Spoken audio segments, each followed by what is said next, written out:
everybody, hello. Welcome back to my channel, Tata Marshall.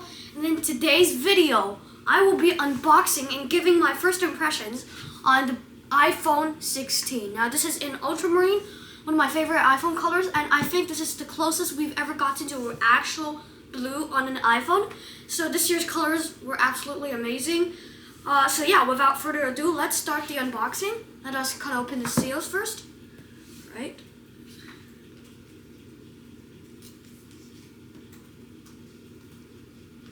Okay. Alright. In 3, 2, 1. Okay, here we have the phone itself actually. Let's take it out of the box. Let's see what else we get. We get a charging cable, USB-C to USB-C braided, as always, with Apple, and instruction manual. Okay, let's put the accessories aside. And that's really all we get in phones nowadays, except for like Xiaomi and all those other companies. I think that's just the baseline for the phones now. Okay, anyways, build quality of this phone and design-wise is actually very good. It has aluminum rails, alright, and it is quite thin, not very thin, but it's thin enough that I feel like it's very sturdy. But sometimes when phones are too thin, it feels like it's really cheap and it doesn't give you a good grip. So this is good. And it's pretty lightweight, so thumbs up for that. And with the design, we have a few changes right here. As we can see, the camera lenses this here are vertical instead of diagonal, unlike last year's iPhone 15 series. And we have larger sensors, a little bit larger sensors. And also this year's iPhone 16 also has the action button that was on the Pros only last year. And it also has a brand new button, the camera control button, which I'll get into later on. And so yeah, build quality wise pretty good. The only complaint I have about is the screen, and that it is still on 60 Hertz. Apple, it's 2025, just make it 120 Hertz smooth display. Okay, without further ado, let's go ahead and power it on, and I will test out the cameras and some other features. Alright, Apple logo, let's boot it up. Okay. Build quality is actually quite impressive. Okay, we are in. Let me just set everything up real quick. Let me just choose language. Skip.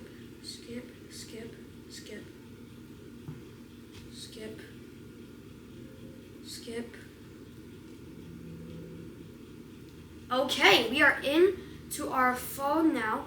Now, we are at the home screen, as you can see. So I want to test out a couple of features. First, I want to test out the camera.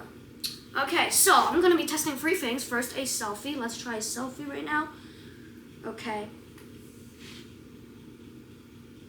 Okay, so this is the selfie coming from the iPhone 16. And if we zoom in a bit at the borders, you can't see it gets a bit blurry, but I mean, it's good. If you don't zoom in, it shouldn't be a problem.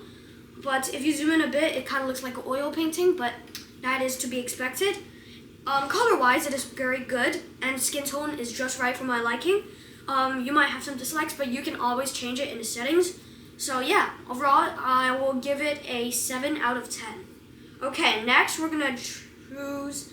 All right, now we're gonna do ultra-wide camera. I'm gonna take a picture of my background right here of this. Okay, here's our ultra-wide photo, as you can see right here.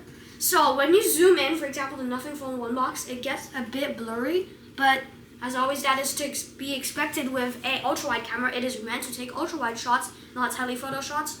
Yeah. Okay, next we're gonna do a zoom test. I'm gonna zoom on the camera that's filming this video right now, and the maximum digital zoom for this camera is 10x. So this is the image, as you can see, but if we zoom in on the Sony logo, you can get pretty blurry, but that is because this phone doesn't have an actual telephoto camera. It's just a main camera and a ultra-wide, which by the way has a 48 megapixel main shooter and a 12 megapixel ultra-wide.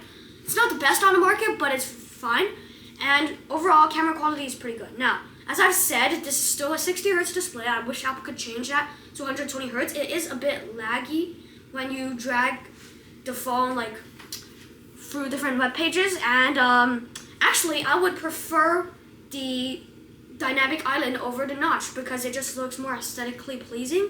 And now let's try out the camera control button. So the purpose of the camera control button is basically you're supposed to click it and then it will open the camera. So click it once, open the camera. Okay, and then if you push it all the way down, it should take a picture. Let's, for example, take a picture of that. Okay, and then you half press it down, and then you slide it, you should be able to zoom. Okay, and then take a picture. Now, all of these features needs you to get some time to be used to it, because sometimes the half press you might not get it right on the first time. That is completely normal. I had some trouble when I first used this phone, but overall, yeah, it's pretty good. But the camera control positioning of this phone is right in the side of the iPhone 16, right under the power button. I mean, for vertical shots, for like selfies or vertical shots, it's pretty good positioning because you just open it. But for horizontal ones, I mean, it's okay because your hand just blocks a lot of the screen and you might accidentally touch it and activate something else. That is one design change they can improve on. But if they moved it further down, then the portrait mode will be worse. You have to move your phone all the way down and risk dropping the phone. So I think that's something they can improve on. So yeah, that's one of the things they can improve on. And as I've said, the 60 Hz display. Overall, this phone is actually pretty good.